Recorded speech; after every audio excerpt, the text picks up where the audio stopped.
Siapa yang ada masalah aircon kereta tak sejuk? Nak repair modal pula belum nak ada. Tapi kereta nak pakai? Jangan risau guys, korang boleh beli gas aircon daripada Maxtron ni. Satu tin kecil ni aku boleh top up dalam 2-3 kali untuk kereta kecil lah.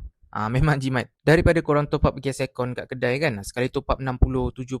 Better korang beli je gas ni and top up je sendiri dekat rumah. Dalam gas aircon ni ada sealer tau. So kalau aircon kereta korang tu memang ada masalah bocor yang halus, so memang elok sangatlah isi gas ni. Jom aku tunjukkan macam mana nak isi. First kali korang kena start engine kereta and hidupkan aircon dulu. Dan hose ni korang sambungkan ke service port low pressure aircon kereta korang. Dan pasang valve ni dekat tin gas aircon tu. And korang kena pusing ikut arah jam untuk tebuk lubang pada tin tu lah. Once dah tak boleh nak pusing dah, korang kena pusing balik ikut lawan arah jam pula untuk buka dia punya valve. Bila korang buka tu memang boleh nampak pressure gas aircon tu naik slow lah. Untuk kereta ni aku isi dalam range 30 ke 40 PSI je. Ini bacaan sebelum.